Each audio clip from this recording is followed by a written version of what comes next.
The shrill sound of the referee's whistle pierced the air, momentarily drowning out the excited shouts of parents and the squeaking of sneakers against the gymnasium floor. Kyle Morrison winced as his nephew Tommy missed another basket, the ball bouncing off the rim and into the hands of an opposing player. The 8-year-old's shoulders slumped visibly, and Kyle felt his heart twist. "You've got this, Tommy," he called out, cupping his hands around his mouth. "Eyes on the ball, buddy." Kyle shifted on the uncomfortable bleacher seat, ignoring the protest from his back after a 12-hour shift at the construction site. His jeans were worn at the knees, work boots scuffed beyond repair, but he'd made it to the game. That was what mattered. He'd promised his sister he wouldn't miss a single one while she was deployed overseas. He hadn't noticed the woman until she stood up a few rows ahead, clapping enthusiastically as her nephew, presumably on the opposing team, made a basket. Her tailored charcoal pantsuit seemed wildly out of place among the sea of casual attire, as did the elegant twist of her dark hair. "Great job, Max," she called out, her voice carrying a natural authority that made several heads turn. Kyle returned his attention to the game, wincing as Tommy fumbled another pass. The boy had been struggling since his mom's deployment 3 months ago. Kyle had stepped up, moving into his sister's modest home to care for Tommy, juggling his construction job with being a stand-in parent. His own apartment had been sacrificed to cut costs, one less bill to worry about while he tried to keep Tommy's world as stable as possible. At halftime, Kyle made his way down to the court to give Tommy a pep talk. The boy's face was flushed with exertion and frustration. "I'm playing terrible," Tommy mumbled, scuffing his sneaker against the floor. Kyle crouched down, meeting his nephew's eyes. "Hey, you're out there trying your best, that's what counts. But I keep missing," Tommy protested. "So did Michael Jordan sometimes," Kyle replied with a smile. "You know what makes a real champion? Getting back up and trying again." Tommy didn't look convinced, but he nodded anyway. "I'm thirsty." "Let me grab your water bottle," Kyle said, straightening up and turning only to collide with someone. "I'm so sorry," he began automatically, then froze. It was the woman in the pantsuit. Up close, he noticed her striking gray eyes and the small diamond studs in her ears that probably cost more than his monthly salary. "Entirely my fault," she said smoothly. "I wasn't watching where I was going." She extended her hand. "Penelope Archer." "My nephew Max is on the Dragons." Kyle shook her hand, acutely aware of his calloused palm against her smooth skin. "Kyle Morrison. My nephew Tommy is on the Tigers." Penelope smiled, and Kyle was struck by how it transformed her face from merely beautiful to breathtaking. "Number 12, right?" "He's got good form, just needs to find his confidence." Kyle blinked, surprised by her assessment. "You know basketball?" A hint of amusement flickered in her eyes. "I played through college. These days I mostly just cheer for Max, but old habits die hard. I still analyze everyone's technique." Before Kyle could respond, the coach called the kids back to the court. Tommy was waiting expectantly, and Kyle remembered the water bottle. "I should." He gestured vaguely. "Of course," Penelope nodded. "Good luck to Tommy." Kyle watched her walk back to her seat, her posture impeccable. He shook his head slightly and retrieved Tommy's water bottle from the bench. The second half of the game went marginally better. Tommy even managed to score one basket, which had Kyle on his feet cheering louder than anyone. The Tigers still lost by 12 points, but Tommy seemed less dejected than usual as they headed for the exit. "Can we get pizza?" Tommy asked hopefully, tugging on Kyle's hand.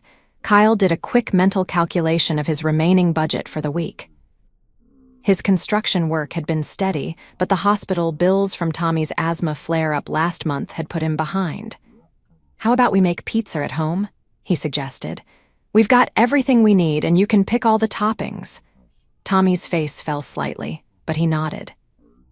Kyle felt a familiar pang of guilt. He wanted to give Tommy everything, especially now when the boy missed his mother so much. "Morrison?" Kyle turned to see Penelope Archer approaching, her nephew a confident boy with a mop of curly hair at her side. "I hope I'm not interrupting, she said. I wanted to introduce Max properly. Max, this is Mr. Morrison and Tommy. Max gave a polite, nice to meet you, while Tommy mumbled a shy hello. Max was just saying he wished the whole team could go for pizza to celebrate their win, Penelope continued. Would you and Tommy like to join us? Kyle hesitated, pride warring with Tommy's sudden look of excitement. Please, Uncle Kyle, Tommy pleaded, bouncing on his toes. That's very kind, but Kyle began. I insist, Penelope said firmly. Max doesn't get many chances to hang out with kids his age outside of practice. His parents travel constantly for work, and when they drop him with me, my schedule isn't exactly child-friendly. You'd be doing us a favor. Kyle recognized the graceful out she was offering him. She'd clearly picked up on his reluctance and was framing the invitation as a benefit to her nephew rather than charity. Well, when you put it that way, Kyle conceded with a small smile. Lead the way. 40 minutes later, they were seated at Gino's Pizzeria, the boys demolishing a large pepperoni while animatedly discussing their favorite video games. Kyle had expected to feel uncomfortable, but Penelope put him at ease with her genuine interest in his work and her natural way with Tommy. So you've been taking care of him while his mom is deployed? Penelope asked, taking a sip of her iced tea. Kyle nodded. My sister's a single mom. She's been in the Army for 10 years now. This is her second deployment since Tommy was born. That must be challenging for both of you. It's harder on Tommy, Kyle said, watching his nephew laugh at something Max had said. Kids need stability. I'm just trying to keep things as normal as possible until she gets back. How much longer is her tour? 6 more months. She's in South Korea, so at least she's not in an active conflict zone this time. Penelope nodded thoughtfully. And you've put your life on hold to step in, Kyle shrugged. It's what family does. Besides, I'm not exactly leaving behind a glamorous lifestyle. Construction work, a 1-bedroom apartment, and weekend fishing when I can get away. Not much to miss. Don't sell yourself short, Penelope said quietly. What you're doing for Tommy is remarkable. Her sincere tone caught him off guard, and he changed the subject. So what do you do when you're not cheering at basketball games in business attire? A hint of a smile touched her lips. I run Archer Innovations. We develop sustainable technology solutions. Kyle nearly choked on his soda. Archer Innovations was a household name, a company valued at billions that was constantly in the news for its groundbreaking green technology. You're that Penelope Archer, he managed. She winced slightly. I don't usually lead with that. I can imagine, Kyle said, suddenly feeling the vast gulf between them more acutely. Must make for interesting first impressions. That's one way of putting it, she agreed. People either want something from me or they treat me like I'm from another planet. It's refreshing when someone just talks to me like a normal person. Well, I managed that for about 15 minutes before embarrassing myself, Kyle said with a self-deprecating smile. Penelope laughed, a genuine sound that drew the boys' attention momentarily. What's so funny? Max asked. Adult stuff, Penelope replied easily. Very boring. Max rolled his eyes dramatically. That means it's actually interesting, but they don't want to tell us. Tommy nodded sagely in agreement, and both adults chuckled. As the evening wound down, Kyle found himself reluctant for it to end. Penelope was intelligent, down to earth despite her wealth, and had a dry wit that kept him on his toes. When they finally parted in the parking lot, she surprised him. The boys seemed to get along well, she observed as Tommy and Max exchanged exaggerated basketball moves by Kyle's battered pickup truck. Max mentioned there's an exhibition at the Science Center this weekend about space exploration. I was planning to take him. Maybe Tommy would like to join us. Kyle hesitated. That's generous, but let me guess, she interrupted with a knowing look. You don't want to impose. Something like that, he admitted. Kyle, Penelope said firmly, I'm not offering out of pity or obligation. Max likes Tommy. I enjoyed your company. It's a simple invitation with no strings attached. He studied her face, finding nothing but sincerity in her expression. In that case, Tommy would love it. He's been obsessed with astronauts since he was 4. Her smile was worth the momentary discomfort of accepting. Excellent. I'll text you the details. Only after they'd exchanged numbers and said goodbye did Kyle realize that Penelope Archer, Billionaire CEO, had just voluntarily arranged to spend more time with him and Tommy. The thought was both thrilling and terrifying. The Science Center outing proved to be the first of many. Over the following weeks, Penelope found reasons to include Kyle and Tommy in various activities with Max. Basketball games gave way to movie outings, which led to hiking excursions and weekend trips to the aquarium. Kyle initially worried about Tommy getting used to a lifestyle they couldn't sustain once Penelope and Max inevitably moved on, but the activities gradually became more modest picnics in the park, board game nights at Kyle's sister's modest home, teaching the boys to fish at the local lake. To Kyle's surprise, Penelope seemed more at ease during these simpler outings. She kicked off her shoes, let her hair down literally and figuratively, and revealed a playful side that contrasted sharply with her public persona. "You're staring," she commented one afternoon as they sat on a park bench, watching the boys attempt to fly a kite. Kyle didn't deny it. "Just trying to reconcile the woman who testified before Congress last month with the one who just spent 20 minutes making daisy chains with 2 8-year-old boys." Penelope smiled, tucking a strand of hair behind her ear. "Is that so difficult to imagine?" "Less so the more I get to know you," he admitted. "Though I'm still waiting for your PR team to swoop in and warn you about the reputational risks of associating with a nobody construction worker." It was meant as a joke, but Penelope's expression turned serious. "You're far from a nobody, Kyle. And my PR team works for me, not the other way around." Their eyes held for a moment too long, and Kyle felt a familiar flutter in his chest that he'd been trying to ignore. Developing feelings for Penelope Archer was a recipe for disappointment. Their worlds were too different, their lives incompatible. Yet as spring turned to summer, Kyle found himself falling anyway. He admired her brilliance, her dedication to creating technology that would help people and the planet, and the genuine affection she showed Tommy.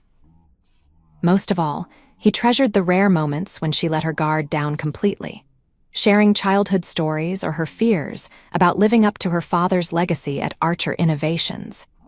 In late July, Penelope invited them to her lake house for a weekend.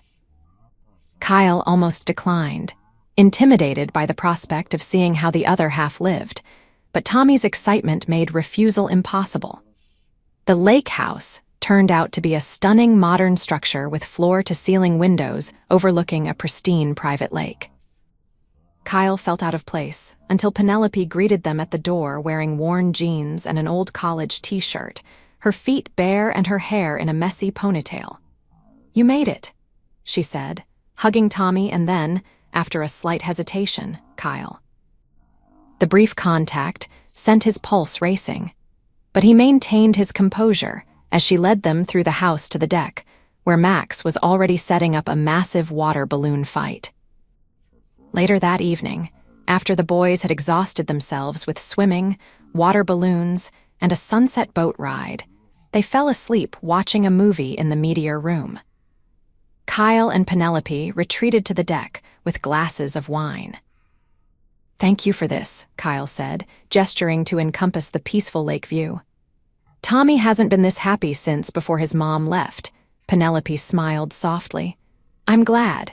Max hasn't been this happy in a long time either." She paused, swirling her wine thoughtfully. "His parents are good people, but they're so caught up in their careers that Max often feels like an afterthought. That's why I've been taking him as much as possible." "You're a good aunt," Kyle said. "I'm trying to be," she replied. "It's funny. I run a multinational corporation, manage thousands of employees, make decisions affecting millions of dollars daily. But being responsible for one child terrifies me sometimes." Kyle chuckled. "Welcome to my world. I think that feeling never really goes away when you care about a kid." They fell into comfortable silence, listening to the gentle lap of water against the shore and the distant call of a loon. "Can I ask you something personal?" Penelope said suddenly. Kyle nodded, curious. "Why are you single? You're kind, responsible, great with children, not to mention." She gestured vaguely at him, a slight flush coloring her cheeks. "Not to mention what?" Kyle prompted, unable to help himself. Penelope rolled her eyes. "Don't fish for compliments. You know you're attractive." Kyle laughed, flattered and surprised by her directness. "I don't know about that. But to answer your question, I was engaged once, about 5 years ago. Lisa and I were together through most of our 20s, but we wanted different things. She was career-focused, wanted to move to Chicago for a job opportunity. I was just starting to establish myself with the construction company, had my family here." He shrugged. "We tried long distance for a while, but it didn't work out." "I'm sorry," Penelope said softly. "Don't be, it was for the best," Kyle replied honestly. "What about you? How does a successful, intelligent, beautiful woman like yourself escape being married off to some tech mogul or European aristocrat?" Penelope laughed. "Is that what you think happens to women like me? We get married off like it's the 1800s, Kyle grinned sheepishly. "Poor choice of words." "The simple answer is that my work has always come first," she said more seriously. "And the men I've dated typically fell into 2 categories, those intimidated by my success and those who saw me as a trophy or a business connection." "Their loss," Kyle said quietly. Their eyes met, and Kyle felt the air between them change, charged with possibility. Slowly, giving her every chance to pull away, he leaned forward. Penelope closed the remaining distance, and their lips met in a gentle, questioning kiss that quickly deepened. When they finally separated, Penelope looked as stunned as Kyle felt. "I shouldn't have done that," she whispered, though she made no move to increase the distance between them. "Why not?" Kyle asked, his hand still resting lightly on her arm. "Because you're—" She trailed off, seeming to struggle for words. "Not in your league," Kyle suggested, an old insecurity surfacing. Penelope frowned. "That's not what I was going to say. You're real, genuine. I'm afraid of complicating that with my complicated life. I'm a grown man, Penelope. I can handle complications if you can." She searched his face, then smiled slowly. "I'm willing to try if you are." That weekend marked a turning point. They agreed to take things slowly, mindful of the boys and the potential complications of their different lifestyles. For the next month, they carefully balanced their growing relationship with their responsibilities, stealing moments together when the boys were occupied or after they were asleep. To Kyle's surprise, their worlds meshed better than he'd anticipated. Penelope was unpretentious, despite her wealth, genuinely preferring simple pleasures over extravagance most days. And she seemed to find his practical nature and straightforward approach to life refreshing after the political maneuvering she dealt with in her corporate world. There were challenges, of course. Kyle had to adjust to the occasional intrusion of paparazzi when they ventured into public spaces together. Penelope had to learn that Kyle's pride sometimes made him resistant to her generosity. But they communicated openly, compromising where necessary and standing firm where it mattered. The real test came in August when Kyle received a call from his sister's commanding officer. She'd been injured not critically, but enough to warrant a medical evacuation back to the States. She would arrive in 2 days and would need significant help during her recovery. Kyle was at work when he got the news, standing atop steel beams on a high-rise project. His foreman allowed him to take the rest of the day off, and his first call after notifying Tommy's school was to Penelope. "Of course I'll help," she said immediately. "Whatever you need. Do you want me to arrange for a medical transport from the military hospital? I know a specialist who could." "Pen," Kyle interrupted gently, using the nickname that had become natural over the past weeks. "The Army has all that covered. I just needed." He trailed off, not sure how to articulate what he needed. "You needed to not be alone with this," Penelope finished for him. I understand. I'll pick up Tommy from school today so you can get things ready at home. And Kyle, it's going to be okay. Her calm certainty steadied him, and for the first time, Kyle let himself lean fully on someone else's strength. The next 2 days were a whirlwind of preparation. Penelope helped him transform the living room into a temporary bedroom for his sister, sourcing a hospital-grade bed and other equipment through her company's connections. She took Tommy shopping for welcome home decorations and helped him make a card. She even arranged for meals to be delivered for the first week, tactfully setting it up as a gift from both her and Max so Kyle couldn't refuse. When Sarah Morrison arrived home, pale and in pain but fiercely glad to see her son, Kyle felt a surge of gratitude for Penelope's quiet support in the background. She had stayed to help with the homecoming, but kept herself unobtrusive, understanding that this was primarily a family reunion. Later that night, after Tommy had finally fallen asleep beside his mother on the converted hospital bed, Kyle walked Penelope to her car. "Thank you," he said simply, taking her hands in his. "For everything." Penelope squeezed his hands. "That's what people who care about each other do." "Is that what we're doing? Caring about each other?" Kyle asked softly. In the glow of the streetlight, Penelope's smile was both vulnerable and certain. "I think we passed caring a while ago, Kyle. At least I know I did." Kyle's heart raced. "What would you call it then?" "I'd call it falling in love," she said quietly.